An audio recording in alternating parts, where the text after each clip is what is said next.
ସମସ୍ତଙ୍କୁ ଶୁଭ ସନ୍ଧ୍ୟା। ଚାଲନ୍ତୁ ଆଜିର ଗୋଟେ ନୂଆ ବିଷୟ ଅବ୍ୟୟ ଆଲୋଚନା କରିବା। ଆଲୋଚନା କରିବା ପୂର୍ବରୁ ଗୋଟେ କଥା ମୁଁ ଆପଣଙ୍କୁ ବୁଝାଇବା ପାଇଁ ଚାହେଁ, ଏହା କେବଳ OSSTT ପାଇଁ କାର୍ଯ୍ୟରେ ଲାଗେ ତାହା ନୁହଁ। ସମସ୍ତ ଓଡ଼ିଶା ସରକାରଙ୍କ ଦ୍ୱାରା ଯେଉଁ ନିଯୁକ୍ତି ଆସେ, ସମସ୍ତ ନିଯୁକ୍ତିରେ ବ୍ୟାକରଣର ଆବଶ୍ୟକତା ରହିଛି ଆଉ ସେଇଥିରେ ପଦ ବିଭାଗ ନିହାତି ଆବଶ୍ୟକ ପଡ଼େ। ତେଣୁ ଭିଡ଼ିଓଟି ଶେଷ ପର୍ଯ୍ୟନ୍ତ ଆପଣ ଦେଖିବେ ବୋଲି ମୋର ଆଶା। ନିଶ୍ଚିତ ଭାବରେ ଏ ଭିଡ଼ିଓଟି ଶେଷ ପର୍ଯ୍ୟନ୍ତ ଦେଖିବା ଦ୍ୱାରା ଆପଣଙ୍କର ସମ୍ପୂର୍ଣ୍ଣ ଅବ୍ୟୟ ବିଷୟଟି ଡାଉଟ୍ କ୍ଲିୟର ହେଇଯିବ ଆଉ କୌଣସି ପ୍ରକାର ସନ୍ଦେହ ରହିବନି। ଆମେ ଅବ୍ୟୟ କାହାକୁ କୁହାଯାଏ ଏବଂ ଅବ୍ୟୟର ପ୍ରକାର ଭେଦ ଆମେ ସହଜରେ ଜାଣିବା ଆଉ ବୁଝିବା। ଯଦି କିଛି ସନ୍ଦେହ ରହୁଛି ଆମେ କମେଣ୍ଟ ମାଧ୍ୟମରେ ଆଲୋଚନା ମଧ୍ୟ କରିବା, କୌଣସି ପ୍ରକାର ଅସୁବିଧା ରହିବନି। କିନ୍ତୁ ଆଶା କରୁଛି ସମ୍ପୂର୍ଣ୍ଣ ରୂପେ ଆପଣଙ୍କର କ୍ଲାସ୍ ଗୋଟିଏ କ୍ଲାସ୍ ଆପଣଙ୍କର ସମସ୍ତ ଡାଉଟ୍ କ୍ଲିୟର କରିଦେବ ଆଉ ପରବର୍ତ୍ତୀ ପର୍ଯ୍ୟାୟରେ ଅବ୍ୟୟ ପୁଣି ଦେଖିବାକୁ ପଡ଼ିବ ନାହିଁ। ଯଦି ଖାତା ପେନ୍ ପାଖରେ ରଖିଛନ୍ତି ଗୋଟେ ଗୋଟେ କରି ଆପଣ ଟିପି ନିଅନ୍ତୁ। ମୁଁ ଉଦାହରଣ ସହିତ ଆପଣଙ୍କୁ ଆଲୋଚନା କରିବି, ସଂକ୍ଷେପରେ ଆପଣ ବୁଝିଯିବେ। ଧନ୍ୟବାଦ। ଚାଲନ୍ତୁ ଡେରି ନ କରି କ୍ଲାସ୍ଟି ଆରମ୍ଭ କରିବା।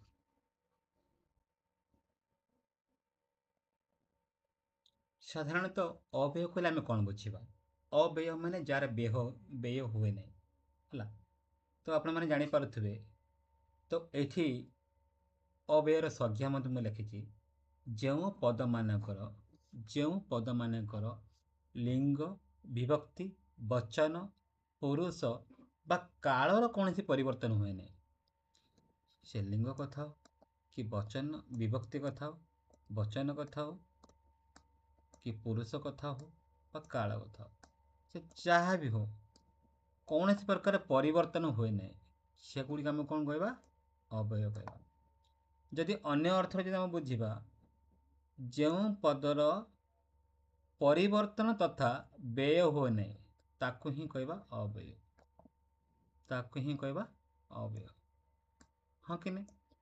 ତ ଏଥିରେ ଆମକୁ ଆଉ ଗୋଟେ କଥା ସ୍ପଷ୍ଟ ହେଉଛି, ଆମେ ସହଜରେ ଯଦି କହିବା ଆମେ କିଛି ଟଙ୍କା ଖର୍ଚ୍ଚ କଲେ, ଖର୍ଚ୍ଚଟା କ'ଣ? ବ୍ୟୟ। ଅବ୍ୟୟ ମାନେ ଆମେ ଖର୍ଚ୍ଚ କଲେ ନାହିଁ, ଆମ ପାଖରେ ଯେଉଁ ଟଙ୍କା ଥିଲା ତା ଆମ ପାଖରେ ରହିଗଲା, ଅର୍ଥାତ୍ କିଛି ବ୍ୟୟ ହେଲା ନାହିଁ, ଅର୍ଥାତ୍ କିଛି ପରିବର୍ତ୍ତନ ହେଲା ନାହିଁ। ଯାହା ଫର୍ ଏକ୍ଜାମ୍ପଲ୍ ଆମ ପାଖରେ ଯଦି 500 ଟଙ୍କା ଥିଲା, କିଛି ଯଦି ଖର୍ଚ୍ଚ କରିଥାନ୍ତେ ତାହା ବ୍ୟୟ ହୋଇଥାନ୍ତା, ଯଦି ଖର୍ଚ୍ଚ କରିନାହୁଁ ତା ଅବ୍ୟୟ ନା।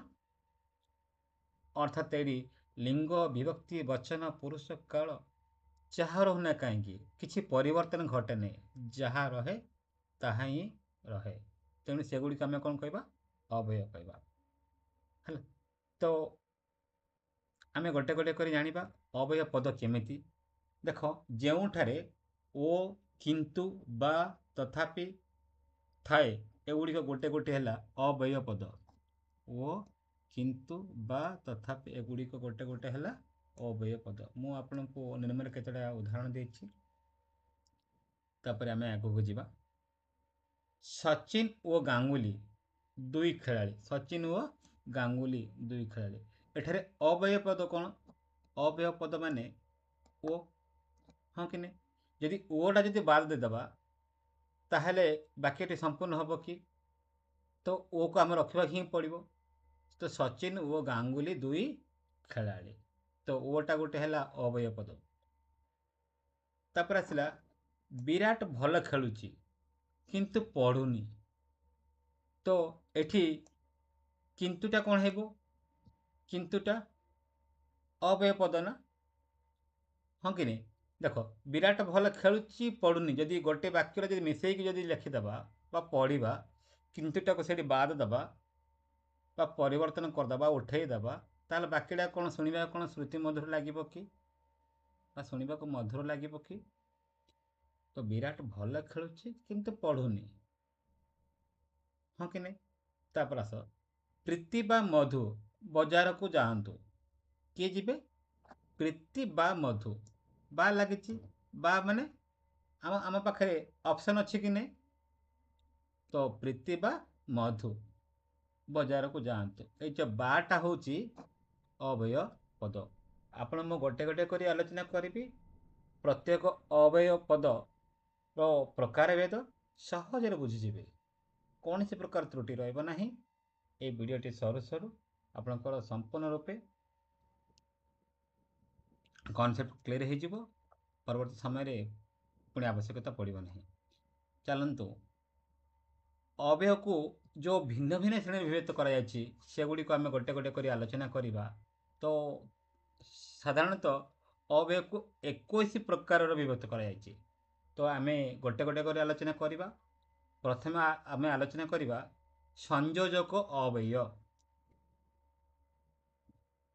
तो ये आमको स्पष्ट हो संयोजक संयोजक माने कौन जदि आम बेसिकली जदि ओडिया अर्थ आम बुझा तो संयोजक अर्थात संयोग संयोग माने कौन जदि आउ गोटे साधारण भाषा को जब आम पलैसा संयोग माने जोड़िबा संयोग माने जोड़िबा संयोग करवा।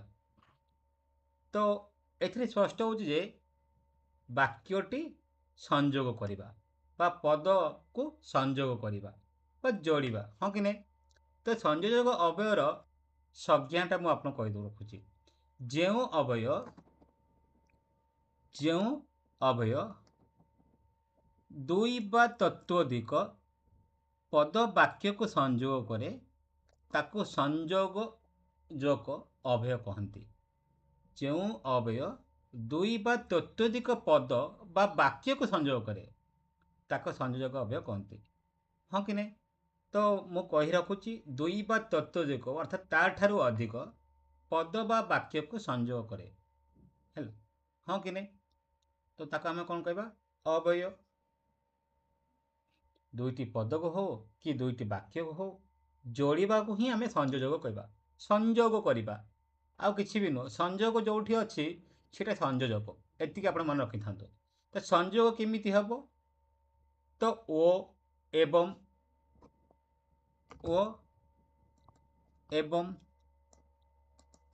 आउ आहुरी पुणी बी मध्य फेरे तथा पुनश्च पुनर्बार इत्यादि जोठार थिबो आमे कहिबा जे एगुड़िक संयोजक। मु पुणी थर कही रखुची ओ एवं आउ आहुरी पुणी भी मध्य फेरे तथा पुनश्च पुनर्बार इत्यादि जोठार लगी थाए ताका आमे कहबा संयोजक बा संयोग। हाँ जोठी संयोग थाए ताहा ही संयोजक एति मन रखिथिबा। तो प्रथम आमे गोटे गोटे कर उदाहरण मु आगे रखुची किछि डाउट रोची तो कमेंट दे परिबे। चलंतु लव ओ कुश दुई भाई लव ओ कुश दुई भाई हाँ कि नहीं आपण माने जानिथिबे लव कुश रामचंद्रंकर दुई पुत्र। तो एठी जो ओ रहिनी कि ओटा होची संयोजक अव्यय जदि ओटा से उठे दबा ना से वाक्यटा बा से पद दुईटा को संयोजक हो पारिबो कि नहीं। तेणु ओटा ये कौन है संयोजक अव्यय। पुणी आ गोटे वाक्य रखी रामचंद्र पितृ सत्य पालिले एवं बनरे 14 वर्ष बास कले एठी कौन हो पारे संयोजक अव्यय कहा द्वारा वाक्यटी संयोग हो पारा।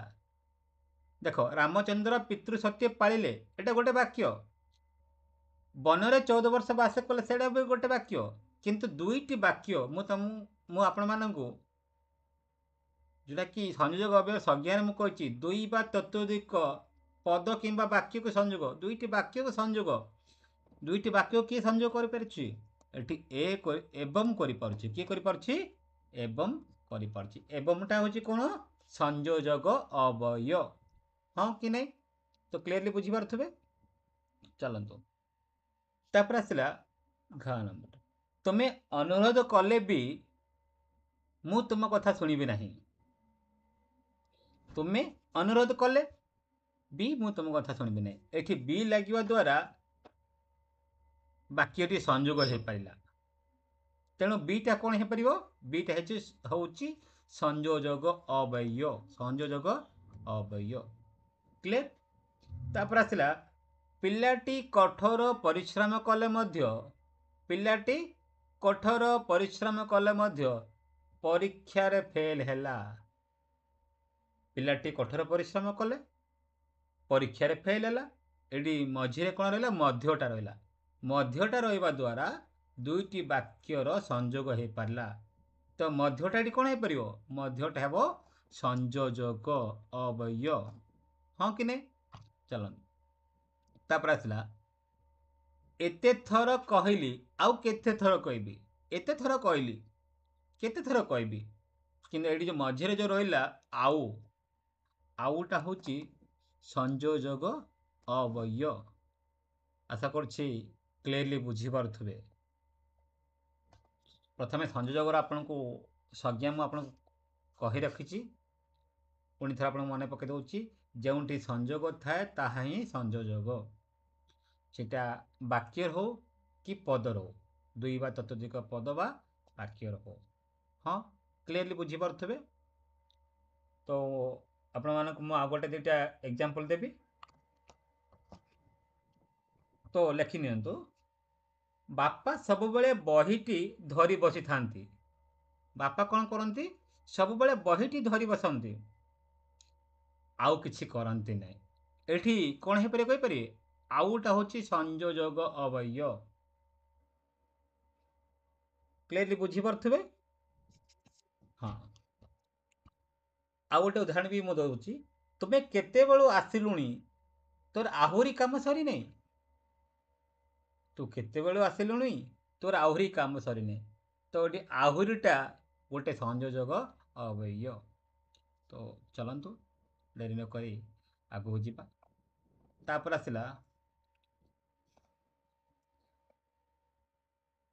ବିଯୋଜକ ଅବୟବ। ଦେଖ, ସେଟା ସଂଯୋଜକ ମାନେ ଯୋଡ଼ିବା, এটা ବିଯୋଜକ। ବିଯୋଗ ମାନେ ବିଯୋଗ ଅର୍ଥାତ୍ ଫେଡ଼ିବା। ସେଟା ଯୋଡ଼ିବା, ଏଇଟା ଫେଡ଼ିବା। ହଁ କି ନାହିଁ? ଅର୍ଥାତ୍ ପୃଥକ କରିବା। ପୃଥକ ମାନେ କ'ଣ? ଅଲଗା କରିବା। ପୃଥକ ମାନେ ଅଲଗା କରିବା। ହେଲା? ତ ଏଠି ଯେଉଁ ଅବୟବ ଦୁଇଟି ପଦ ବା ବାକ୍ୟର ଅର୍ଥକୁ ବିଯୋଗ କରେ, ବିଯୋଗ ବା ପୃଥକ କରେ, ତାକୁ ହିଁ ଆମେ କହିବା ବିଯୋଜକ ଅବୟବ। ହଁ କି ନାହିଁ? ତ ଉଦାହରଣ ସ୍ୱରୂପ ଯେଉଁଠାରେ କିନ୍ତୁ, ମାତ୍ର, ଅଥଚ, ତଥାପି, ଅଥବା, କିମ୍ବା, ନତୁବା ଏଗୁଡ଼ାକ ଥାଏ ନା, ତ ସେଇଟା କ'ଣ ହେବ? ବାକ୍ୟକୁ ବିଯୋଗ କରିବ ବା ପୃଥକ କରିବ। ହଁ କି ନାହିଁ? ଚାଲନ୍ତୁ ମୁଁ କେତେଟା ଉଦାହରଣ ଦେବି। ଦେଶ ସ୍ୱାଧୀନ ହୋଇଛି, କିନ୍ତୁ ଲୋକଙ୍କ ଦୁଃଖ ଦୂର ହୋଇନାହିଁ। କିନ୍ତୁ ଲାଗିବା ଦ୍ୱାରା ଏଠି ବାକ୍ୟଟି ପୃଥକ ହେଇପାରୁଛି, ଅଲଗା ହେଇପାରୁଛି। ହଁ କି ନାହିଁ? ତ କିନ୍ତୁଟା କ'ଣ ହେବ? କିନ୍ତୁଟା ଗୋଟେ ଅବ୍ୟୟ। କିନ୍ତୁଟା ଗୋଟେ ଅବ୍ୟୟ। ହଁ କି ନାହିଁ? ସଭାରେ ଅନେକ ଆଲୋଡ଼ନ ହେଲା। ସଭାରେ କ'ଣ ହେଲା? ଅନେକ ଆଲୋଡ଼ନ ହେଲା। ତ ଆଲୋଡ଼ନ ହେଲା, ମାତ୍ର ସତ୍ୟ କଥା ବାହାରିଲା ନାହିଁ। ମାତ୍ର ସତ୍ୟ କଥା ବାହାରିଲା ନାହିଁ। ମାତ୍ର କ'ଣ ହେଲା? ସତ୍ୟ କଥା ବାହାରିଲା ନାହିଁ। ଏ ଯେଉଁ ମାତ୍ରଟା ରହିଛି ନା, ମାତ୍ର ଦ୍ୱାରା ହିଁ ଏ ଯେଉଁ ବାକ୍ୟଟା ପୃଥକ ହେଲା ବା ବିଯୋଗ ହେଲା। ତେଣୁ ମାତ୍ରଟା କ'ଣ ହେଇପାରିବ? ବିଯୋଜକ ଅବୟବ। ଏତେ ଔଷଧ ଖାଇଲି, ତଥାପି ଦେହ ଭଲ ହେଉନି। ତଥାପି ଦେହ ଭଲ ହେଉନି। ଯେତେବେଳେ ତଥାପି ଆସିଗଲା ନା, ବାକ୍ୟଟା ପୁଣି ଅଲଗା ହେଇଗଲା। ହଁ କି ନାହିଁ? ଯଦି ଆପଣମାନେ ପଢ଼ିପାରିବେ, ଏତେ ଔଷଧ ଖାଇଲେ ଦେହ ଭଲ ହେଉନି। ଯେତେବେଳେ ତଥାପି ଲାଗିଗଲା, ବାକ୍ୟଟା ପୁଣି ଅଲଗା ହେଇଗଲା। ତେଣୁ ତଥାପିଟା ହେଉଛି ବିଯୋଜକ ଅବୟବ। ତୁମେ ସ୍ଥାନୀୟ କଲେଜରେ ପଢ଼ିବ କିମ୍ବା ବାହାରକୁ ଯିବ, ତାହା ମୋତେ କହିବ। ସ୍ଥାନୀୟ କଲେଜରେ ପଢ଼ିବ କିମ୍ବା ବାହାରକୁ ଯିବ, କିମ୍ବାଟା ଲାଗିଗଲା। ତ ଆପଣଙ୍କୁ ମୁଁ ଉଦାହରଣରେ ଦେଇଛି। କିନ୍ତୁ, ମାତ୍ର, ଅଥଚ, ତଥାପି, ଅଥବା, किंबा नतुवा ଯେଉଁଠାରେ ଲାଗିଥାଏ ସେ ପଦ ମଧ୍ୟରେ ହଉ କି ବାକ୍ୟ ମଧ୍ୟରେ ହଉ ତ ନିଶ୍ଚିତ ଭାବରେ ତାକୁ ଆମେ କହିବା ବିଯୋଯୋଗ ଅବୟୟ। ହଁ କି ନାହିଁ? Very good. ତ କହିବା ସହଜ ଅଥଚ କରିବା କଷ୍ଟ। କହିବା ସହଜ ଅଥଚ କରିବା କଷ୍ଟ। ଯେଉଁଟା ଦେଖ ତଥାପି, କିମ୍ବା, ଅଥଚ ଏଗୁଡ଼ିକ ଗୋଟେ ଗୋଟେ ହେଲା ବିଯୋଯୋଗ ଅବୟୟ। ହଁ କି ନାହିଁ?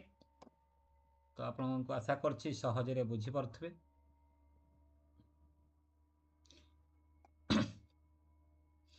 ଚାଲନ୍ତୁ, ଯଦି ପରୀକ୍ଷାରେ ଯଦି ଆସିବ ଦେଶ ସ୍ୱାଧୀନ ହୋଇଛି କିନ୍ତୁ ଲୋକଙ୍କ ଦୁଃଖ ଦୂର ହେଇନି, ଏଠି ଗୋଟେ ଅଣ୍ଡରଲାଇନ୍ଟି ଦେଇଥିବେ ରେଖାଙ୍କିତ ପଦଟି ବା ବାକ୍ୟଟି କେଉଁ ଅବୟବ, ତ ନିଶ୍ଚିତ ଭାବରେ ଲେଖିପାରିବେ। ହଁ କି ନାହିଁ? ଚାଲନ୍ତୁ ଯିବା। ତାପରେ ଆସିଲା ସମୟ ସୂଚକ ଅବୟବ ବା କାଳବୋଧକ ଅବୟବ। କାଳ ମାନେ ଯାହା, ସମୟ ମାନେ ମଧ୍ୟ ତାହା। ହଁ କି ନାହିଁ? ତ ଆପଣଙ୍କୁ ମୁଁ ଆଉ ଥରେ ମନେ ପକାଇ ଦେଉଛି, ସମୟଟା ମାନେ କ'ଣ? କେତେବେଳେ, ଏତେବେଳେ, କେବେ, ଯେବେ, ସେବେ, ଏବେ, ଏଇ କ୍ଷଣେ, ବର୍ତ୍ତମାନ, ସର୍ବଦା, ସମ୍ପ୍ରତି। ତ ଏଇ ଯେଉଁ ଜିନିଷ ଗୁଡ଼ାକ ନାହିଁ କି ସାଧାରଣ କଥା ସମୟକୁ ହିଁ ବୁଝାଏ ହେଲା। ତ ଯେଉଁ ଅବୟବ କାଳ ବା ସମୟକୁ ବୁଝାଏ ତାହା ହିଁ ସମୟ ସୂଚକ। ବହୁତ ସହଜ ଏଟା। ଯେଉଁଠି ସମୟ କଥା ଆସିଗଲା ନା, ସେଇଟା ଆପଣମାନେ ଆଖି ବୁଝିକି ମାରିଦେଇ ପାରିବେ ଯେ এটা হচ্ছে ସମୟ ସୂଚକ ଅବୟବ ବା କାଳବୋଧକ ଅବୟବ। ସମୟଟା କେମିତି ଜାଣିବା? ଯେଉଁଠାରେ ଏବେ, କେବେ, ଯେବେ, ସେବେ, ଏଇ କ୍ଷଣେ, ଅଧୁନା, ବର୍ତ୍ତମାନ, ସର୍ବଦା, ସମ୍ପ୍ରତି, ଯେତେବେଳେ, ସେତେବେଳେ, ହଠାତ୍ ଇତ୍ୟାଦି। ଏ ପ୍ରକାର ଯେଉଁଠି ବି ଆପଣ ଦେଖିଲେ ହଠାତ୍ ଇତ୍ୟାଦି, ଯେଉଁଠି ବି ଆପଣ ଦେଖିଲେ ସେଇଠି ଆପଣ ବୁଝିଯିବେ ଯେ ଏଇଟା ସମୟ ସୂଚକ ଅବୟବ। ଧରି ନିଅନ୍ତୁ ଗୋଟିଏ ଦେଖିବେ এটা ଗୋଟେ ବାକ୍ୟ, ସମ୍ପୂର୍ଣ୍ଣ ବାକ୍ୟଟି। ତ ଏଠି ଏବେ ଡାକ୍ତରଙ୍କର ଆସିବା ବେଳ ହୋଇନି, ଏବେଟା ଏଠି ଅଣ୍ଡରଲାଇନ୍ ହେଇଛି। ତ ରେଖାଙ୍କିତ ପଦଟି କେଉଁ ପ୍ରକାର ଅବୟବ ପ୍ରଶ୍ନ ଆସିପାରେ? ସେଠି ଚାରୋଟି ଅବୟବର ନାଁ ଥିବ। ହଁ କି ନାହିଁ? ତ ନିଶ୍ଚିତ ଭାବରେ ଆପଣ କହିପାରିବେ କି ନାହିଁ ଏଇଟା ସମୟ ସୂଚକ ଅବୟବ, କାରଣ ଏବେ ଲାଗିଛି। କାରଣ ଏବେ ଲାଗିଛି। ଏବେଟା କ'ଣ ହୋଇପାରିବ? ସମୟ ସୂଚକ ଅବୟବ। ଏବେ ହଉ, କେବେ ହଉ, ଯେବେ ହଉ, ସେବେ ହଉ, ଏଗୁଡ଼ିକ ଗୋଟେ ଗୋଟେ ଅବୟବର ଉଦାହରଣ। ହଁ କି ନାହିଁ? ଚାଲନ୍ତୁ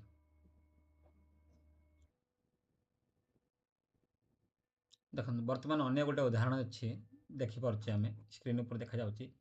ଏଇ କ୍ଷଣେ ମୁଁ କଟକରୁ ଆସି ଘରେ ପହଞ୍ଚିଲି। ଏଇ କ୍ଷଣଟା କ'ଣ? ଗୋଟେ ସମୟକୁ ବୁଝାଉଛି କି ନାହିଁ? ବର୍ତ୍ତମାନ ଯେଉଁଟା କହୁଛେ ଆମ ଭାଷାରେ, ବର୍ତ୍ତମାନ ମୁଁ ଆସିଲି ବା ଜଷ୍ଟ ଏବେ ପହଞ୍ଚିଲି, ଏବେ ହିଁ ପହଞ୍ଚିଲି, ତ କହୁନାହାନ୍ତି କି? ତ ଏଇ କ୍ଷଣଟା ହେଉଛି ଏଠି ସମୟ ସୂଚକ ଅବୟବ ବା ଗୋଟେ ସମୟକୁ ସୂଚାଉଛି ହେଲା। ମୁଁ ଆପଣଙ୍କୁ ଆଗରୁ ବି କହିଛି, ପୁଣି ଥରେ ମୁଁ କହି ରଖୁଛି, ଯେଉଁ ଅବୟବ କାଳ ବା ସମୟକୁ ବୁଝାଏ ତାହା ହିଁ ସମୟ ସୂଚକ ହେଲା। ଯେଉଁଠି ଆଖି ବୁଝିକି ଆପଣ ମାରିଦେଇ ପାରିବେ ଏବେ, କେବେ, ଯେବେ, ସେବେ, ଏଇ କ୍ଷଣେ, ଅଧୁନା, ତ ସେଇ କ୍ଷଣେ, ଯେତେବେଳେ, ସେତେବେଳେ, ହଠାତ୍ ଆସି, ଏଗୁଡ଼ା ଯଦି ଆସିଗଲା ନା, ଆଖି ବୁଝିକି ଆପଣ ମାରି ପାରିବେ ସମୟ ସୂଚକ ଅବୟବ। ତାପରେ ଆସିଲା ସମ୍ପ୍ରତି ଦେଶରେ ଅର୍ଥନୀତି ସଙ୍କଟ ଆଡ଼କୁ ମୁହାଁଇଛି। ସମ୍ପ୍ରତି ଦେଶରେ ଅର୍ଥାତ୍ ବର୍ତ୍ତମାନ ଦେଶରେ ହେଲା। ତ ସମ୍ପ୍ରତି କହିଲେ ଏହାର ଓଡ଼ିଆ ଅର୍ଥ ହେଉଛି ବର୍ତ୍ତମାନ। ବର୍ତ୍ତମାନ ଦେଶରେ କ'ଣ ହେଇଛି? ଅର୍ଥନୀତି ସଙ୍କଟ ଆଡ଼କୁ ମୁହାଁଇଛି। ତ ଅର୍ଥନୀତିର ଅବସ୍ଥା ସାଂଘାତିକ ରହିଛି। ତ ଏଠି ସମ୍ପ୍ରତିଟା କ'ଣ? ଗୋଟେ ସମୟ ସୂଚକ ଅବୟବ। ତାପରେ ଆସିଲା ଚିନ୍ତା ନ କରି ହଠାତ୍ କିଛି କାମ କର। ଆଉ ବିଳମ୍ବ କର ନାହିଁ, ସମୟ ଆସିଗଲା, ହଠାତ୍ କିଛି କର, ବର୍ତ୍ତମାନ କିଛି କର, ଆଉ କାଳ ବିଳମ୍ବ ନ କର ବା ସମୟକୁ ବିଳମ୍ବ ନ କର। ତ ଚିନ୍ତା ନ କରି ହଠାତ୍ କିଛି କାମ କର। ହଠାତ୍ଟା କ'ଣ? ହଠାତ୍ଟା ହେଉଛି ଗୋଟେ ସମୟ। ହଁ କି ନାହିଁ? ତ ସେଇଟା ହେଉଛି ଗୋଟେ ସମୟ ସୂଚକ ଅବୟବ। ଯେବେ ଯିବାକୁ ହେବ ସେବେ ମୁଁ କହିବି, ଏବେ ମୁଁ ଯିବିନି ହେଲା। ତ ଯେବେ ମାନେ ଗୋଟେ ସମୟ ବୁଝାଉଛି କି ନାହିଁ, ତ ଯେବେ ଯିବାକୁ ହବ ସେବେ ମୁଁ କହିବି, ସେବେ ମଧ୍ୟ ଗୋଟେ ସମୟ। ତ ଯେବେ ଆଉ ସେବେ ଦୁଇଟି କ'ଣ ହବ? ସମୟ ସୂଚକ ଅବୟବ, ହଁ କି ନାହିଁ? ହଁ। ତ ନିଶ୍ଚିତ ଭାବରେ ଆପଣ ସହଜରେ ବୁଝିପାରୁଥିବେ। ଯଦି କିଛି ଅସୁବିଧା ରହୁଛି ନିହାତି କମେଣ୍ଟ ମାଧ୍ୟମରେ ଜଣାଇବେ। ଚାଲନ୍ତୁ ସମ୍ବୋଧନ ସୂଚକ ଅବୟବ ଆମେ ଆଲୋଚନା କରିବା। ତ ଏଇଟା ବି ବହୁତ ସହଜ, ଆପଣଙ୍କୁ ମୋ ଟ୍ରିକ୍ ମାଧ୍ୟମରେ ମୁଁ ଆପଣଙ୍କୁ ଜଣାଇ ଦେଉଛି। ବେସିକାଲି ଲାଙ୍ଗୁଏଜ୍ ଯେମିତି ବ୍ୟବହାର କରାଯାଏ ସେଇ ଟ୍ରିକ୍ରେ ଆପଣଙ୍କୁ ମୁଁ ଜଣାଉଛି। ପ୍ରଥମ କଥା ହେଲା ସମ୍ବୋଧନ। ସମ୍ବୋଧନ ମାନେ କ'ଣ? ଜଣେ ଜଣକୁ ୱିଶ୍ କରିବା, ଜଣେ ଜଣଙ୍କୁ ଡାକ ଦେବା, ହଁ କି ନାହିଁ, ଶୁଭେଚ୍ଛା ଜଣାଇବା। ତ ଆମେ କେମିତି ତାଙ୍କୁ ସମ୍ବୋଧନ ଦେବା, ହଁ କି ନାହିଁ? କାହାରିକୁ ଡାକିବା ବା ସମ୍ବୋଧନ କରିବା ପାଇଁ ବ୍ୟବହୃତ ଅବୟବକୁ ସମ୍ବୋଧନ ସୂଚକ କହନ୍ତି। ସମ୍ବୋଧନ ସୂଚକ ଅବୟବ କହନ୍ତି। ସାଧାରଣ କଥା, କିଛି ବି ନୁହଁ, ଅତି ସାଧାରଣ। କାହାକୁ ଜଣଙ୍କୁ ଡାକିବା ପୂର୍ବରୁ ବା ସମ୍ବୋଧନ କରିବା ପାଇଁ ଆମେ ଯେଉଁ ଅବୟବକୁ ବ୍ୟବହାର କରୁ ତାହା ହିଁ ସମ୍ବୋଧନ ସୂଚକ ଅବୟବ। କ୍ଲିୟର? ତ ସମ୍ବୋଧନ ମାନେ ଆପଣଙ୍କୁ ଜାଣିପାରୁଛନ୍ତି, ହଁ କି ନାହିଁ? ଜଣେ ଜଣକୁ ଆମେ ଯଦି ୱିଶ୍ କରିବା ତ ଆମେ କେମିତି ୱିଶ୍ କରିବା ବା ଶୁଭେଚ୍ଛା କେମିତି ଜଣାଇବା, କିଭଳି ଆମେ ତାଙ୍କୁ ଡାକ ଦେବା, କିଭଳି ଆମେ ତାଙ୍କୁ ସମ୍ବୋଧନ ଦେବା, ତାହା ହିଁ ସମ୍ବୋଧନ। ହେଲା, ମୁଁ ନିମ୍ନରେ 4-5ଟି ଉଦାହରଣ ରଖିଛି। ହେ ନାରାୟଣ, ଆଉ କେତେ ଦିନ ଏଇ କଷଣ ଦେଉଥିବ। ହେଟା ହେଉଛି ସମ୍ବୋଧନ, ହେଟା ହେଉଛି ସମ୍ବୋଧନ ସୂଚକ ଅବୟବ, ହଁ କି ନାହିଁ? ତ ହେ ନାରାୟଣ, ଆଉ କେତେ ଦିନ ଏଇ କଷଣ ଦେଉଥିବ। କଷଣ ମାନେ କ'ଣ ଯେ? କଷଣ ମାନେ କଷ୍ଟ। ସେ ଭଗବାନଙ୍କୁ ସମ୍ବୋଧନ କରି କହୁଛନ୍ତି, ହେ ନାରାୟଣ, ଆଉ କେତେ ଦିନ ଏ କଷ୍ଟ ଦେଉଥିବ। ତାପରେ ଆସିଲା ଦ୍ୱିତୀୟଟା, ଆଲୋ ସଖୀ। କାହାକୁ ସମ୍ବୋଧନ କରୁଛନ୍ତି? ଆଲୋ ସଖୀ। ତ ସେ ସଖୀକୁ ସମ୍ବୋଧନ କରି କହୁଛନ୍ତି ଆଲୋ ସଖୀ। ସଖୀ ମାନେ କିଏ? ସେ ଗୋଟେ ବିଶେଷ୍ୟ। ତ ସଖୀକୁ ସେ ସମ୍ବୋଧନ କରି କହୁଛନ୍ତି ଆଲୋ ସଖୀ, ଆପଣ ମହତ ଆପେ ରଖି। ତ ଏଇଟା କ'ଣ? ଏଇଟା ବି ସେ ସମ୍ବୋଧନ ସୂଚକ ଅବୟବ, ହଁ କି ନାହିଁ? ତ ହେ, ଆଲୋ, ଲୋ ଝିଅ, ଲୋ ବୋଲି ଡାକ ଝଡ଼ୁଛି, ଲୋ ଝିଅ ଚା କପେ ଆଣିଲୁ, ଆରେ ତମେ କେତେବେଳେ ଆସିଲ, ଏଇଟା ମଧ୍ୟ ଗୋଟେ ସମ୍ବୋଧନ ସୂଚକ। ଆହେ ନୀଳ ଶୈଳ, ପ୍ରବଣ ମତ ବାରଣ, ଏଇଟା ବି ଗୋଟେ ସମ୍ବୋଧନ ସୂଚକ ଅବୟବ, ହଁ କି ନାହିଁ? ଯାହାକୁ ମୁଁ ପୁଣି ଥରେ ଆପଣଙ୍କୁ ମୁଁ ଅବଗତ କରାଇଦେଉଛି, କାହାରିକୁ ବା ଡାକିବା ପାଇଁ ବା ସମ୍ବୋଧନ କରିବା ପାଇଁ ବ୍ୟବହାର ହେଉଥିବା ଅବୟବକୁ ହିଁ ସମ୍ବୋଧନ ସୂଚକ ଅବୟବ କହନ୍ତି। କି ଯିଏ ଯାହାକୁ ଯେମିତି ଡାକୁଛନ୍ତି, କିଏ ହେ କହୁଛନ୍ତି, କିଏ ହାଏ କହୁଛନ୍ତି, କିଏ ହୟ କହୁଛନ୍ତି, କିଏ ରେ କହୁଛନ୍ତି, କିଏ ଆରେ କହୁଛନ୍ତି, କିଏ ଗୋ କହୁଛନ୍ତି, କିଏ ଆଗ କହୁଛନ୍ତି, କିଏ ଲୋ କହୁଛନ୍ତି, କିଏ ତ ଯାହା ସମ୍ବୋଧନ କରି ଡାକୁଛନ୍ତି ମାନେ ବିଶେଷ୍ୟ ପୂର୍ବରୁ, ତାହା ହିଁ ସମ୍ବୋଧନ ସୂଚକ ଅବୟବ। ଆଶା କରୁଛି କ୍ଲିୟରଲି ବୁଝିପାରୁଥିବେ। ତାପରେ ଆସିଲା ସମ୍ଭାବନା। ସମ୍ଭାବନା ମାନେ ଜାଣିପାରୁଥିବେ, ସମ୍ଭାବନା ମାନେ କିଛି ପସିବଲ। এই କଥାଟା ଆପଣମାନେ ନିହାତି ଅବଗତ ଥିବେ। ଦେଖିବା, ଯେଉଁ ଅବୟବ ସମ୍ଭାବନା ପ୍ରକାଶ କରେ ତାକୁ ହିଁ ଆମେ ସମ୍ଭାବନା ସୂଚକ ଅବୟବ କହନ୍ତି। ମାନେ ଯଦି ବା ହେଇପାରିବ, ଯଦି ସେ ହେବ, ସେ ଆସିବ, ମୁଁ ତେବେ ଯିବି। ଆଉ କେତେ ଦିନ ଅପେକ୍ଷା କର, କାଳେ କିଛି ଖବର ଆସିଯିବ। ତୁମେ ଯେବେ ଭଲ ଭାବରେ ପଢ଼ିବ ନା, ତେବେ ନିଶ୍ଚୟ ଶ୍ରେଣୀରେ ପ୍ରଥମ ହୋଇପାରିବ। ଯଦ୍ୟପି ସେ ନାହିଁ କରୁଛନ୍ତି, ତଥାପି କିଛି କରିବେ। ବର୍ଷାରେ ଯଦି ଆସିବ, ବଡ଼ ହଇରାଣ ହେବ। ତ ଗୋଟେ ଗୋଟେ ଉଦାହରଣ ମୁଁ ଆପଣଙ୍କୁ ଯେଉଁ ଦେଉଛି, ତ ଏଗୁଡ଼ାକ କ'ଣ? ପସିବଲ ବା ସମ୍ଭାବନା। ତ ଏଇଟା ତ ନଟ୍ ସିଓର, ଏଇଟା କେବଳ ସମ୍ଭାବନା କଥା ହିଁ ସେ କହୁଛନ୍ତି, ହଁ କି ନାହିଁ? ମେ ବି, ଯଦି, ଯେବେ, କାଳେ, ଯଦ୍ୟପି, ଯଦି ହୋ। ତ ସେଇଟା ତାହାକେ ସିଓର ଦେଉନାହାନ୍ତି, ମେ ବି, କାଳେ ହୋଇପାରେ, ସେ କଥାକୁ ହିଁ ସେ ସମ୍ଭାବନା ସୂଚକ ଅବୟବ।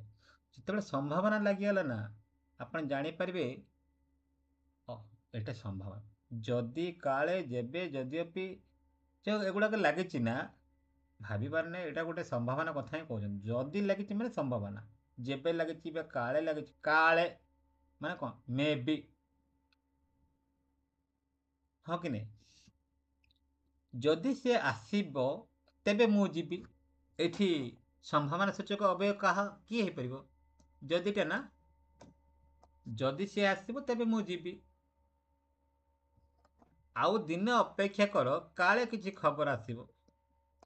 ଆଉ ଦିନ ଅପେକ୍ଷା କର କାଳେ କିଛି ଖବର ଆସିବ। କାଳେ ଆଜି ପର୍ଯ୍ୟନ୍ତ ଅପେକ୍ଷା କଲୁ ତ କିଛି ଆସିଲା ନାହିଁ, ଆଉ ଦିନ ଅପେକ୍ଷା କଲେ କାଳେ ଆସିପାରେ। କାଳେଟା ହେଉଛି ସମ୍ଭାବନା ସୂଚକ ଅବୟବ। ତୁମେ ଯେବେ ଭଲ ଭାବରେ ପଢ଼ିବ ତେବେ ନିଶ୍ଚୟ ପ୍ରଥମ ଶ୍ରେଣୀ ପାଇବ। ତୁମେ ଯେବେ ଭଲ ଭାବରେ ପଢ଼ିବ ତେବେ ନିଶ୍ଚୟ ପ୍ରଥମ ଶ୍ରେଣୀ ପାଇବ। ଯେବେ ଯେବେ ମାନେ ଯଦି ବା ନ ପଢ଼ିବ ତାହେଲେ ପ୍ରଥମ ଶ୍ରେଣୀ ଆସିବନି। ଯଦି ପଢ଼ିବ ସମ୍ଭାବନା ରହିଛି, ହଁ କି ନାହିଁ? ତ ସମ୍ଭାବନାଟା ହେଉଛି ସମ୍ଭାବନା ସୂଚକ ଅବୟବ। ଯଦ୍ୟପି ସେ ନାହିଁ କରୁଛନ୍ତି ତଥାପି କିଛି କରିବେ। ଯଦି ବା ଯଦ୍ୟପି ସେ ନାହିଁ କରୁଛନ୍ତି ତଥାପି ଆଉ କିଛି କରିବେ, ହଁ କି ନାହିଁ? ତ ଯଦ୍ୟପିଟା ହେଉଛି ସମ୍ଭାବନା ସୂଚକ। ବର୍ଷାରେ ଯଦି ଆସିବ ବଡ଼ ହଇରାଣ ହେବ, ଯଦି ନ ଆସିବ ସୁରକ୍ଷିତ ରହିବ, ହେଲା। ଅର୍ଥାତ୍ ହଇରାଣ ହେବାର ସମ୍ଭାବନା ରହିଛି। ବର୍ଷାରେ ଯଦି ଆସିବ ହଇରାଣ ହେବାର ସମ୍ଭାବନା ରହିଛି। ତ ଏଗୁଡ଼ିକ ଗୋଟେ ଗୋଟେ ହେଲା ଯଦି, ଯେବେ, କାଳେ, ଯଦ୍ୟପି, ଯଦିଓ, ଏଗୁଡ଼ିକ ହେଲା ସମ୍ଭାବନା ସୂଚକ ଅବୟବ, ହେଲା। ଫର ଏକ୍ଜାମ୍ପଲ୍ ଆପଣମାନଙ୍କୁ ଦେଇଥିବେ ଆଉ ଦିନେ ଅପେକ୍ଷା କର। ଫର ଏକ୍ଜାମ୍ପଲ୍ ଏ ବାକ୍ୟଟି ଦେଇଛି ଆଉ ଦିନେ ଅପେକ୍ଷା କର କାଳେ କିଛି ଖବର ଆସିବ। ରେଖା କିନ୍ତୁ ପଦ ଏଇଟା ଗୋଟେ ଅଣ୍ଡରଲାଇନ୍ ହେଇଥିବ ଏଠି।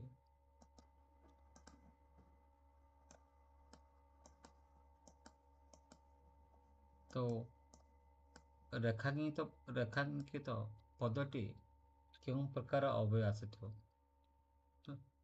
ତ ନିଶ୍ଚିତ ଭାବରେ ଆପଣ କରିପାରିବେ ଏଇଟା ସମ୍ଭାବନା ସୂଚକ ଅବୟବ, କାରଣ କାଳେ ଲାଗିଛି। କାଳେଟା ହେଉଛି ସମ୍ଭାବନା, ହଁ କି ନାହିଁ? ଯଦି ଲାଗିଲେ ବି ଆମେ ସମ୍ଭାବନା କରିବା, ଯେବେ ଲାଗିଲେ ବି ଆମେ ସମ୍ଭାବନା କରିବା, ହଁ କି ନାହିଁ? ଯଦ୍ୟପି ଲାଗିଲେ ମଧ୍ୟ ଆମେ ସମ୍ଭାବନା କଥା କହିବା, ଯଦି କଥା, ଏଗୁଡ଼ାକ ସବୁ ହେଉଛି ସମ୍ଭାବନା ସୂଚକ ଅବୟବ। ଚାଲନ୍ତୁ ଡେରି ନ କରି ଆଗକୁ ଯିବା। ନିଷେଧାର୍ଥକ ଅବୟବ। ନିଷେଧାର୍ଥକ ଅବୟବ, ତ ଏଇଟା ବି ବହୁତ ସହଜ କଥାଟା, କିଛି ବି ନୁହଁ। ନିଷେଧ ବା ବାରଣ ଯେଉଁଠି ସୂଚିତ ହେଇଥିବ ତାକୁ ହିଁ କହିବା ନିଷେଧାର୍ଥକ ଅବୟବ, ହେଲା। ତ ଯେଉଁଠି ନ, ନା, ନାହିଁ, ନଚେତ, ନି ଏଗୁଡ଼ାକ ଯେଉଁଠାରେ ଲାଗିଥାଏ ତାକୁ ଆମେ କହିବା ଯେ ଏଇଟା ନିଷେଧ କରାଯାଉଛି ବା ବାରଣ କରାଯାଉଛି, ହଁ କି ନାହିଁ? ତ ସେ କହିବା କଥା ତୁମେ କିଛି ନ କହିଲେ ଭଲ, ତ ସେ କହିବା ପାଇଁ ବାରଣ କରୁଛନ୍ତି, ହଁ କି ନାହିଁ? ତ ନ କହିଲେ ଭଲ, ନଟା ହେଉଛି ଗୋଟେ ନିଷେଧାର୍ଥକ ଅବୟବ। ଆଉ ଗୋଟେ ଉଦାହରଣ ବି ସେ ଦେଇଛି, ତୁମେ ସେଠାକୁ ଯାଇପାରିବ ନାହିଁ। ସେଠାକୁ ଯାଇପାରିବ ନାହିଁ। ନାହିଁ ମୁଁ ଆପଣଙ୍କୁ କହିଛି, ନାହିଁ ମାନେ କ'ଣ? ବାରଣ କରାଯାଉଛି, ନିଷେଧ କରାଯାଉଛି, ସେଠାକୁ ଅନୁମତି ନାହିଁ, ସେଠାକୁ ଯାଇପାରିବ ନାହିଁ। ନା ମୁଁ ସେଠାକୁ ଯିବି ନାହିଁ, ଅର୍ଥାତ୍ ସେ ମନା କରୁଛି, ନା ମୁଁ ସେଠାକୁ ଯିବି ନାହିଁ। ଯିବି ନାହିଁ ମାନେ ମୁଁ ଯିବି ନାହିଁ, ଅର୍ଥାତ୍ ସେ ନିଷେଧ କରୁଛି, ସେ ବାରଣ କରୁଛି। ପଢ଼ ନଚେତ ପରୀକ୍ଷାରେ କୃତକାର୍ଯ୍ୟ ହେବା କଷ୍ଟକର। ଯଦି ଭଲସେ ପଢ଼ିବ ନାହିଁ ତାହେଲେ ପରୀକ୍ଷାରେ ସଫଳତା ପାଇବା କଷ୍ଟକର। ତେଣୁ ସେ କହୁଛି ପଢ଼ ନଚେତ ପରୀକ୍ଷାରେ କୃତକାର୍ଯ୍ୟ କରିବା କଷ୍ଟକର ସାଧ୍ୟ, ହଁ କି ନାହିଁ? ତ ଯେଉଁଠାରେ ନ, ନା, ନାହିଁ, ନଚେତ, ନି ଇତ୍ୟାଦି ଲାଗିଛି ବା ଯେଉଁଠାରେ ନିଷେଧ କରାଯାଇଛି ବା ବାରଣ କରାଯାଇଛି ତାହାକୁ ହିଁ ନିଷେଧାର୍ଥକ ଅବୟବ କହନ୍ତି, ଆଉ କିଛି ବି ନୁହଁ। बेसिक जिनसटा जदि मन रखिब ताहले ଆପଣ ଦେଖୁ ଦେଖୁ ଉତ୍ତରଟା ଆପଣ ପାଇଯିବେ। ପାଖରେ ହିଁ ଥିବ, 4ଟି ଅପସନ୍ ଥିବ, ତା ଭିତରେ ଗୋଟେ ନିହାତି ମାରି ଦେଇପାରିବେ। ଚାଲନ୍ତୁ ଆଲୋଚନା କରିବା ହେତୁବୋଧକ ଅଭେୟ। ହେତୁବୋଧକ ମାନେ କ'ଣ? ହେତୁ ମାନେ କ'ଣ? ବେସିକାଲି ଯଦି ଆମେ ଯଦି ଲୋକାଲ ଲାଙ୍ଗୁଏଜରେ ଯଦି କଥା ହେବା, ହେତୁ ମାନେ ତା ହେତୁ ମୁଁ ଯାଇପାରିଲି ନାହିଁ, ଅର୍ଥାତ୍ ତା କାରଣରୁ ମୁଁ ଯାଇପାରିଲି ନାହିଁ, ସେ ହେତୁ ସେ କାମ ହେଲା। ତ ହେତୁ ମାନେ କ'ଣ? ତା କାରଣରୁ। ହେତୁ ମାନେ ତା କାରଣ। ବେସିକ୍ ଯଦି ଲୋକାଲ ଲାଙ୍ଗୁଏଜ ଯଦି ଆମେ ଯଦି ବୁଝିବା, ହେତୁ ବା ତା କାରଣ। ହେତୁ ବା କାରଣ ପ୍ରକାଶ କରୁଥିବା ଅବୟକୁ ହେତୁବୋଧକ ବା କାରଣ ସୂଚକ ଅବୟ କହନ୍ତି। ତାର ଅନ୍ୟ ନାମ ହେଉଛି କାରଣ ସୂଚକ। ତା କାରଣରୁ ବା ତା ହେତୁ, ହେତୁ କଥା ମନେ ରଖ, ହେତୁବୋଧକ, କାରଣ ସୂଚକ ମନେ ରଖିଲେ ମଧ୍ୟ ହେଇପାରେ, କିଛି ଅସୁବିଧା ନାହିଁ। ତା କାରଣରୁ କି ତା ହେତୁ ବା ପ୍ରକାଶ କରୁଥିବା ଅବୟକୁ ଆମେ କ'ଣ କହିବା? ହେତୁବୋଧକ ବା କାରଣ ସୂଚକ ଅବୟ କହନ୍ତି। ହେଲା, ହେତୁ କେମିତି ଲାଗିବ, କାରଣ କେମିତି ଲାଗିବ? ଦେଖନ୍ତୁ, ଯେଉଁଠାରେ ଏଣୁ ତେଣୁ ଯେଣୁ ସୂତ୍ରାଂଶ ଅତଅବୟ କାହିଁକି ନା ଏଗୁଡ଼ିକ ବା ଇତ୍ୟାଦି ହେତୁବୋଧକ ବା କାରଣ ସୂଚକ ଅବୟ ହୋଇପାରନ୍ତି। ହଁ କି ନାହିଁ? ଦେଖନ୍ତୁ, ମୁଁ ଆପଣଙ୍କ ଆଗରେ 2-3ଟା ଉଦାହରଣ ରଖିଛି, ନିଶ୍ଚିତ ଭାବରେ ଆପଣ ଜାଣିପାରିବେ ଉଦାହରଣ ପଢ଼ିଲା ପରେ। ସୌରଭ ଠିକ୍ ସମୟରେ ସ୍କୁଲକୁ ଗଲା ନାହିଁ, ଏଣୁ ଦଣ୍ଡ ପାଇଲା। ଏଣୁଟା ଆପଣଙ୍କୁ କିଭଳି ଲାଗୁଛି କହିଲେ? ଏଣୁଟା କ'ଣ ହେଇପାରେ? ଏଣୁଟା ମାନେ ବେସିକାଲି ଗୋଟେ ମାନେ ବାକ୍ୟଟା ପଢ଼ୁ ପଢ଼ୁ ଆପଣଙ୍କୁ ଜଣା ପଡ଼ିଯିବ ଯେ ସୌରଭ ଠିକ୍ ସମୟରେ ସ୍କୁଲ ଗଲା ନାହିଁ, ଏଣୁ ଦଣ୍ଡ ପାଇଲା। ନ ଯିବା କାରଣରୁ ଦଣ୍ଡ ପାଇଲା। ଏଣୁ ହେତୁବୋଧକ କହିପାରିବେ କି କାରଣରୁ ମଧ୍ୟ କହିପାରେ। ହେତୁ ମଧ୍ୟ କହିପାରେ, କାରଣ ମଧ୍ୟ କହିପାରେ। ତେଣୁ ଏଇଟା କ'ଣ ହେଇପାରିବ? ହେତୁବୋଧକ ବା କାରଣ ସୂଚକ ଅବୟ। ହଁ କି ନାହିଁ? ତାପରେ ଥିଲା ଧାନ କଟା ସମୟ ସୂତ୍ରାଂଶ ମୁଁ ଭ୍ରମଣରେ ଯାଇପାରିବି ନାହିଁ। ହେଲା, ତ ଏଠି କାହାକୁ ସେ କାରଣ ଦେଖାଉଛି? ଧାନ କଟା ସମୟକୁ। ହଁ କି ନାହିଁ? ତ ଏଇଟା ବି ସୂତ୍ରାଂଶ, ଅର୍ଥାତ୍ ସେଇଟା ବି ଗୋଟେ କାରଣକୁ ବୁଝାଉଛି। ସୂତ୍ରାଂଶ ମୁଁ ଭ୍ରମଣରେ ଯାଇପାରିବି ନାହିଁ, ଅର୍ଥାତ୍ ଧାନ କଟାକୁ ଗୋଟେ କାରଣ ବୋଲି ଭାବୁଛନ୍ତି, ଧାନ କଟା ସମୟକୁ ସେ ଦେଖାଉଛନ୍ତି, ତେଣୁ ସେ ବୁଲିବା ପାଇଁ ଯାଇପାରିବେ ନାହିଁ ବୋଲି ସେ ମନା କରୁଛନ୍ତି। ହଁ କି ନାହିଁ? ବିନୋଦ ଶିକ୍ଷକଙ୍କ ପ୍ରଶ୍ନର ଉତ୍ତର ଦେଇପାରିଲା ନାହିଁ, କାହିଁକି ନା ସେ ପଢ଼ାବେଳେ ଅନ୍ୟମନସ୍କ ଥିଲା। ଏଠି କାହିଁକି ନା ହେଉଛି କାରଣ, ହେଲା, ବା ହେତୁ। ବିନୋଦ ଶିକ୍ଷକଙ୍କ ପ୍ରଶ୍ନର ଉତ୍ତର ଦେଇପାରିଲା ନାହିଁ କାରଣ ସେ ପଢ଼ାବେଳେ ଅନ୍ୟମନସ୍କ ଥିଲା। ଏଠି କାରଣ, ହେତୁ, କାହିଁକି ନା ଏସବୁ ଗୁଡ଼ିକ ହେତୁବୋଧକ ବା କାରଣ ସୂଚକ ଅବୟ କହନ୍ତି। ହଁ କି ନାହିଁ? ଯଦି ବା ସେ ପଢ଼ାବେଳେ ଯଦି ଶୁଣିଥାନ୍ତା, ସେ ଉତ୍ତର ଦେଇପାରିଥାନ୍ତା। ବିନୋଦ ଶିକ୍ଷକଙ୍କ ପ୍ରଶ୍ନର ଉତ୍ତର ଦେଇପାରିଲା ନାହିଁ, କାହିଁକି ନା ସେ ପଢ଼ାବେଳେ ଅନ୍ୟମନସ୍କ ଥିଲା। ହଁ କି ନାହିଁ? ଆଉ ଗୋଟେ ଉଦାହରଣ ବି ଦେଇପାରିବି। କାଲି ମୋତେ ଜ୍ୱର ହେଇଥିଲା, ତେଣୁ ମୁଁ ସ୍କୁଲକୁ ଯାଇନଥିଲି। କାଲି ମୋତେ ଜ୍ୱର ହେବା କାରଣରୁ ମୁଁ ସ୍କୁଲକୁ ଯାଇନଥିଲି। ହଁ କି ନାହିଁ? ତେଣୁ ସ୍କୁଲକୁ ଯାଇନଥିଲି। କାଲି ମୋତେ ଜ୍ୱର ହୋଇଥିଲା, ତେଣୁ ମୁଁ ସ୍କୁଲକୁ ଯାଇନଥିଲି। ଏଠି ତେଣୁଟା କ'ଣ ହେଇପାରିବ? ହେତୁବୋଧକ ବା କାରଣ ସୂଚକ ଅବୟ ହେଇପାରିବ। ହଁ, ବୁଝିପାରୁଛନ୍ତି? ବହୁତ ବହୁତ ଧନ୍ୟବାଦ। ହେତୁବୋଧକ ଅବୟର ଆଉ ଗୋଟେ ଉଦାହରଣଟି ଆପଣ କମେଣ୍ଟ ମାଧ୍ୟମରେ ଦେବା ପାଇଁ ମୁଁ ଅନୁରୋଧ ରଖୁଛି। ଚାଲନ୍ତୁ ଆଗକୁ ଯିବା। ସାଦୃଶ୍ୟ ବୋଧକ ଅବୟ। ସାଦୃଶ୍ୟ ବୋଧକ ଅବୟ। ତ ସାଦୃଶ୍ୟ ମାନେ କ'ଣ? ବେସିକାଲି ଆମେ ଥିଙ୍କ କରିବା, ସାଦୃଶ୍ୟ ମାନେ ତାହା ସହ ବା ତାହା ପରି। ହଁ କି ନାହିଁ? ସେ ଯେପରି, ସେ ସେପରି, ତାହା ଭଳି। ହଁ କି ନାହିଁ? ତ ଏଇଟା ବହୁତ ସହଜ କଥାଟା। ସାଦୃଶ୍ୟ ମାନେ ତା ସହିତ, ତା ସମାନ, ସେପରି, ଏଗୁଡ଼ିକ ଆମେ ମୁଣ୍ଡ ରଖିବା ପଡ଼ିବ ହେଲା। ଯେପରି ସେପରି ଏମନ୍ତ ଏଗୁଡ଼ିକ ଅଛି। ରାହୁଲ ଖେଳରେ ଯେପରି ବ୍ୟବହାରରେ ସେପରି। ଖେଳରେ ଯେପରି ବ୍ୟବହାରରେ ସେପରି। ଯେପରି ମାନେ ଦେଖନ୍ତୁ ତାକୁ ସାଦୃଶ୍ୟ ବା ତାକୁ ତୁଳନା କରି କହୁଛନ୍ତି ସେପରି। ଖେଳରେ ଯେମିତି ସେ ବ୍ୟବହାର ମଧ୍ୟ ସେପରି। ମିଶିଗଲା ତଥା ଅଭଳା ସେଇ ନୀଳ ତରଙ୍ଗେ। ତଥା ତଥା ମାନେ ସେପରି ହେଲା। ମିଶିଗଲା ତଥା ଅବଳା ସେଇ ନୀଳ ତରଙ୍ଗେ। ଏମିତି ହେବ ବୋଲି ମୁଁ ଆଗରୁ ଅନୁମାନ କରିନଥିଲି ବା କରୁଥିଲି। ଏମିତି ହେବ ମାନେ କେମିତି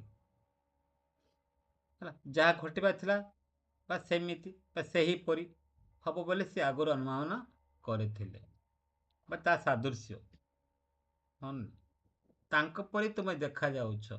ତାଙ୍କ ପରି ଅର୍ଥାତ୍ ତାଙ୍କ ସାଦୃଶ୍ୟ ବା ତାଙ୍କ ଭଳି ତୁମେ ଦେଖାଯାଉଛ। ତ ଏଠି ଯେପରି ସେପରି ତଥା ଏମିତି ପରି ଏଗୁଡ଼ିକ ଗୋଟେ ଗୋଟେ ସାଦୃଶ୍ୟ ବୋଧକ ଅବୟବ। ଯେଉଁଠାରେ ଯଥା ତଥା ଯେପରି ସେପରି ଏପରି ପରି ପ୍ରାୟ ଏମନ୍ତ ଯେମନ୍ତ ତେମନ୍ତ ଏମିତି ଯେମିତି ସେମିତି ଇତ୍ୟାଦି ଯେଉଁଠାରେ ଲାଗିଛି ଆପଣମାନେ ନିଶ୍ଚିନ୍ତରେ ସାଦୃଶ୍ୟ ବୋଧକ ଅବୟବ ବୋଲି ଟିକ୍ ମାରି ଦିଅନ୍ତୁ। କୌଣସି ପ୍ରକାର ଭୁଲ ହେବାର ସମ୍ଭାବନା ନାହିଁ। ଚାଲନ୍ତୁ ଆଗକୁ ଯିବା। ତ ଏଇଟା ମଧ୍ୟ ବହୁତ ସହଜ ଲାଗିବ। ଆଶା କରୁଛି ସହଜରେ ବୁଝିପାରିବେ। ଯେଉଁଠାରେ ବିପସାର୍ଥକ ଅବୟବ ବୁଝିବାର ଅଛି ତାହେଲେ ଆପଣ ଗୋଟେ କଥା ମନେ ରଖିଥିବେ, ବିପସାର୍ଥକ ଅବୟବ ବୁଝିବାର ଅଛି ମାନେ ବିପ୍ ଲାଗିଛି ମାନେ ସେଟା ବାରମ୍ବାର କଥାଟା ଆସିଯିବ।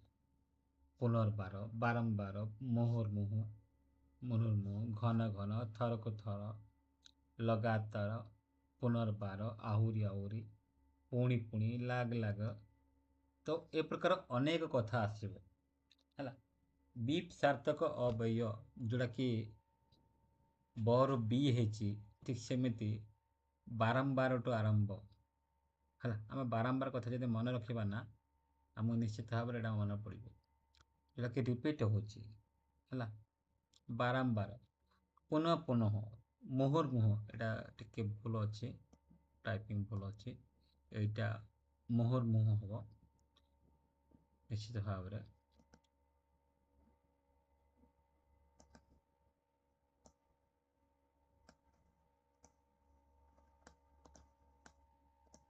ଟିକେ ଅସୁବିଧା ହେଉଛି। ମୁହୁର୍ମୁହୁ। ତାପରେ ଆସିଲା ଘନ ଘନ, ଥରକୁ ଥର, ଲଗାତାର, ପୁନର୍ବାର, ଆହୁରି ଆହୁରି, ପୁଣି ପୁଣି, ଲାଗ ଲାଗ। ଏଇ ଯେ ଶବ୍ଦ ଗୁଡ଼ାକ ରହୁଛି ନା ଏଗୁଡ଼ିକ ହିଁ ଆମେ ବିପସାର୍ଥକ ଅବୟବ କହନ୍ତି।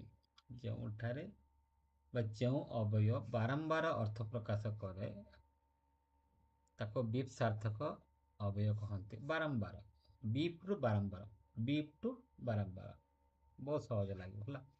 ଯେମିତି ବାରମ୍ବାର ସେ କଥା ସେ ଆମ ଆଗରେ ସେ କହୁଛନ୍ତି, ବାରମ୍ବାର ସେ କଥା ମୋ ଆଗରେ କାହିଁକି କହୁଛି, ତ ବାରମ୍ବାରଟା ହେଉଛି ବିପସାର୍ଥକ ଅବୟବ। ବିପସାର୍ଥକ ଅବୟବ।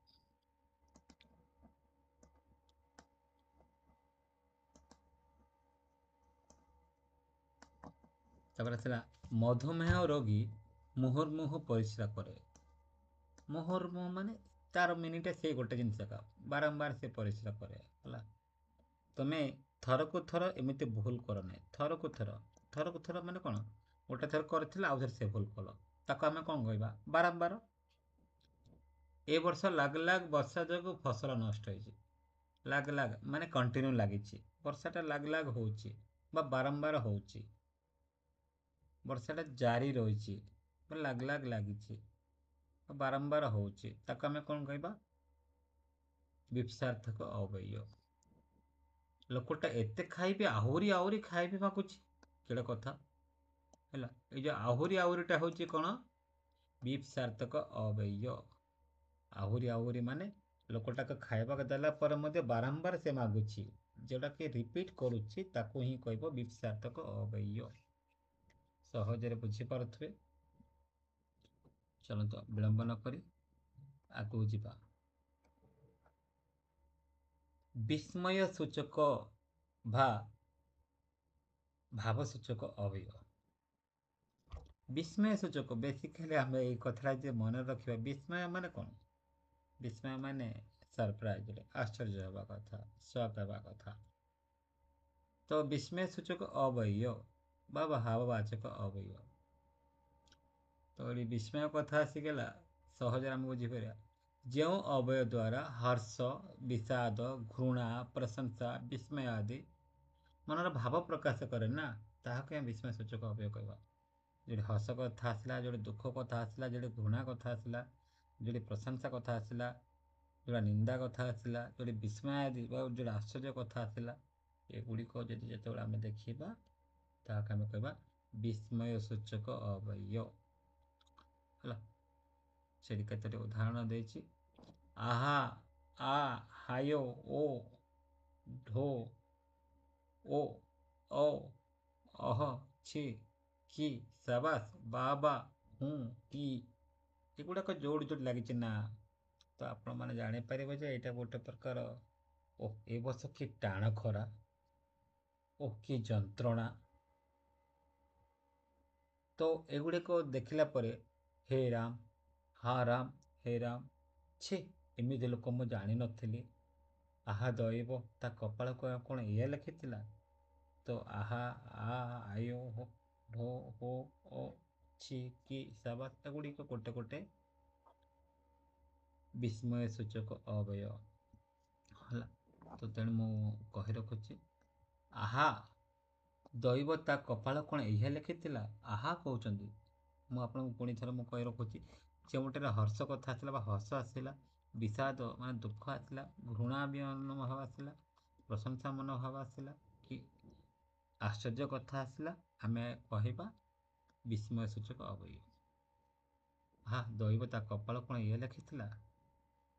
ହା ରାମ, ହା ରାମ, ତ ଆହା ଯେଉଁ ସମ୍ବୋଧନ କରିବା, ଏଇଟା ହେଉଛି ବିସ୍ମୟ ସୂଚକ ଅବୟବ।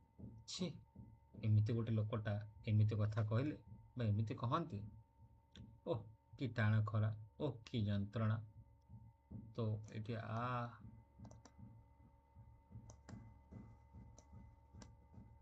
ଛି, ଓ, ଏଗୁଡ଼ିକ ଗୋଟେ ଗୋଟେ ହେଲା ବିସ୍ମୟ ସୂଚକ ଅବୟବ। ଆଉ ଗୋଟେ ଯେଟା କହିପାରିବା, ବାଃ କି ସୁନ୍ଦର ଖେଳ, ସାବାସ୍ ତେନ୍ଦୁଲକର। ଆମେ ଏଇଟା ବି କହିପାରିବା, ସାବାସ୍ ବିରାଟ କୋହଲି, ମସ୍ତ ଶତକ ମାରିଲ, ହଁ କି ନାହିଁ? ତ ଏଗୁଡ଼ିକ ଗୋଟେ ଗୋଟେ ହେଲା କ'ଣ? ବିସ୍ମୟ ସୂଚକ ଅବୟବ। ଯଦି ଆହା ବାକ୍ୟଟି ଏମିତି ଥିବ, ଯଦି ଏ ପ୍ରକାର କିଛି ବୋର୍ଡ ନଥିବ ବଟ୍ ତଳେ ଅଣ୍ଡରଲାଇନ୍ ଥିବ, ପରୀକ୍ଷାରେ କ୍ୱେଶ୍ଚନ୍ ଆସିବ, ଆହା ଦଇବ, ତା କପାଳ କ'ଣ ଏଇଆ ଲେଖିଥିଲା? ରେଖାଙ୍କିତ ପଦଟି କେଉଁ ପ୍ରକାର ଅବୟବ ଚିହ୍ନାଅ? ତ ଆପଣ ନିଶ୍ଚିତ ଭାବରେ ଲେଖିପାରିବେ କି ନାହିଁ ଏଇଟା କେଉଁ ପ୍ରକାର ଅବୟବ?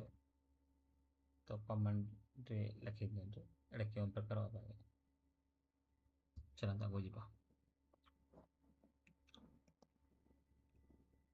ବିକଳ୍ପାର୍ଥକ ଅବୟବ। ବିକଳ୍ପ ମାନେ ଅପସନ୍ ଥିବ, ହେଲା, ହଁ କି ନାହିଁ? ବିକଳ୍ପ ମାନେ ଆଉ କିଛି ବି ନୁହଁ। ବିକଳ୍ପ ଯେଉଁଠି ଅଛି ମାନେ ସେ, ବା, ଅବା, କିମ୍ବା, ଅଥବା, ନଥବା, ନଚେତ, ନଇଲେ, ଏଗୁଡ଼ାକ ଯେଉଁଠି ଥିବ, ରାମ ନହେଲେ ଭୀମ, ହଁ କି ନାହିଁ? ତୁମେ ନହେଲେ ତପନ, ଦେବାନନ୍ଦ ନହେଲେ ଶିବାନନ୍ଦ।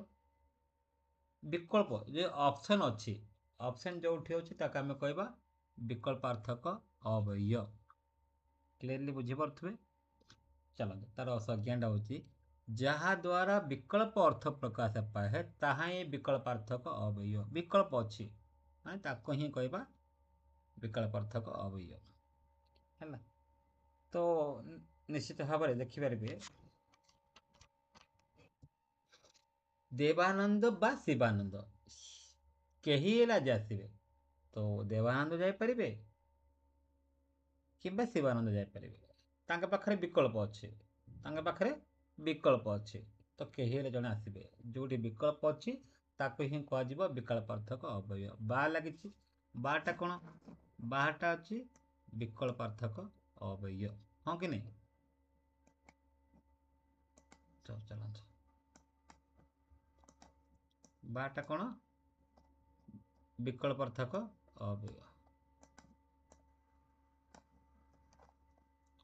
ତାପରେ ଆସିଲା ତୁମେ ଅବା ତପନ। ତୁମେ କିମ୍ବା ତପନ, ବିକଳ୍ପ ଅଛି, ତୁମେ ଯାଅ ନହେଲେ ତପନ ଯିବ। ମୋ ପାଇଁ ପଦେ କହିଥାନ୍ତ, ତୁମେ ଯାଅ କିମ୍ବା ତପନ, ତୁମେ ହଉ କିମ୍ବା ତପନ ହଉ, ମୋ ପାଇଁ ପଦେ କଥା କହିଥାନ୍ତ, ବହୁତ କିଛି ଆଶ୍ୱସ୍ତି ମିଳିଥାନ୍ତା। ଧନ କିମ୍ବା ଯୌବନ, ଧନ ହଉ କିମ୍ବା ଯୌବନ ହଉ, କେହି ବି ଚିରସ୍ଥାୟୀ ନୁହଁ। ଧନ ବି ଚିରସ୍ଥାୟୀ ନୁହଁ କି ଯୌବନ ମଧ୍ୟ ଚିରସ୍ଥାୟୀ ନୁହଁ। ଧନ, ମନ, ଯୌବନ ଏ କେବେ ବି ଚିରସ୍ଥାୟୀ ନୁହଁ, ଏଗୁଡ଼ିକ ହେଉଛି କ୍ଷଣସ୍ଥାୟୀ, ହଁ କି ନାହିଁ? ଏ କାମ କରିବ ଯଦି କର, ନହେଲେ ମୁଁ କରିଦେବି। ଯଦି ତମେ କରିବ କର, ନହେଲେ ମୁଁ କରିଦେବି, ହଁ କି ନାହିଁ? ଜଣକୁ ସେ କହୁଛନ୍ତି କାମ କରିବା ପାଇଁ, ଯଦି ସିଏ କଲେ ତ ଭଲ କଥା, ନହେଲେ ମୁଁ କରିଦେବି। ହଁ, ତୁମେ ଅବା ତପନ, ମୋ ପାଇଁ ପଦ କଥା କହିଥାନ୍ତ। ଧନ କିମ୍ବା ଯୌବନ କେହି ବି ଚିରସ୍ଥାୟୀ ନାହିଁ। ତ ଏଗୁଡ଼ିକ ହେଉଛି ଯେଉଁଠାରେ ଅପସନ୍ ଅଛି ନା, ଯେଉଁଠାରେ ବିକଳ୍ପ ଅଛି ତାହା ହିଁ ବିକଳ୍ପାର୍ଥକ ଅବୟବ, ହଁ କି ନାହିଁ? ତାପରେ ଆଉ ଗୋଟେ ଉଦାହରଣ ଯଦି ଆମେ ଦେବା, ଠିକ୍ ସମୟରେ ସ୍କୁଲ ଆସ, ଠିକ୍ ସମୟରେ ସ୍କୁଲକୁ ଆସ, ନଚେତ ପ୍ରଧାନ ଶିକ୍ଷକ ଅସନ୍ତୁଷ୍ଟ ହେବେ। କିଏ ଅସନ୍ତୁଷ୍ଟ ହେବେ? ପ୍ରଧାନ ଶିକ୍ଷକ ଅସନ୍ତୁଷ୍ଟ ହେବେ। ଏଠି ନଚେତଟା ହେଉଛି ବିକଳ୍ପାର୍ଥକ ଅବୟବ। ଚାଲନ୍ତୁ ନେକ୍ସଟ ଆଉ ଗୋଟେ ଯଦି ଉଦାହରଣ ଦେବା କି, ତୁମେ ଯାଅ ଅଥବା ଏ କାମ କର, ଯାଅ ଅଥବା ଏ କାମ କର। ତ ଅଥବାଟା ହେଉଛି କ'ଣ? ତୁମେ ସେଇଠିକି ଯାଅ, ନହେଲେ ଏଇଠି ରହିକି ଏ କାମ କର, କେଉଁଟା ଗୋଟେ ବିକଳ୍ପ ନିଅ। ତ ସେଇଟା ହେଉଛି ଅଥବାଟା ହେଉଛି ବିକଳ୍ପାର୍ଥକ ଅବୟବ।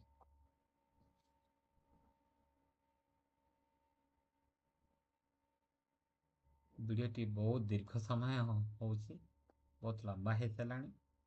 ପଛେ ଆଶା କରୁଛି ପାର୍ଟ 2ଟା ନେଲେ ଆଉ ଅବଶିଷ୍ଟ ଅବୟବ ଯାହା ରହିଛି ଆଲୋଚନା କରିପାରିବା। ବର୍ତ୍ତମାନ ଦୀର୍ଘ ହେଇଗଲା ଭିଡ଼ିଓଟି। ଆଶା କରୁଛି এই ଭିଡ଼ିଓଟି ଭଲ ଲାଗିଥିବ। ଯଦି ଭଲ ଲାଗୁଛି ଲାଇକ୍ କରନ୍ତୁ କିମ୍ବା ନ କରନ୍ତୁ, ସେୟାର କରନ୍ତୁ କିମ୍ବା ନ କରନ୍ତୁ, ନିଶ୍ଚିତ ଭାବେ ଗୋଟେ ଭଲ କମେଣ୍ଟ ଦେବେ, ଯାହାକୁ ଆଗକୁ ଏହି ପ୍ରକାର ଭିଡ଼ିଓ ନେଇ ଆଣିବା ପାଇଁ ମନୋବଳ ବଢ଼ିବ। ଧନ୍ୟବାଦ, ଶୁଭରାତ୍ରି। ୟା ପୂର୍ବରୁ ଆପଣ ଆଉ ଗୋଟେ ପ୍ରଶ୍ନ ଗୋଟେ ଦେଉଛି, এই ପ୍ରଶ୍ନଟା ଆପଣ କମେଣ୍ଟ ମାଧ୍ୟମରେ ଦେବେ ବୋଲି ମୋର ଆଶା।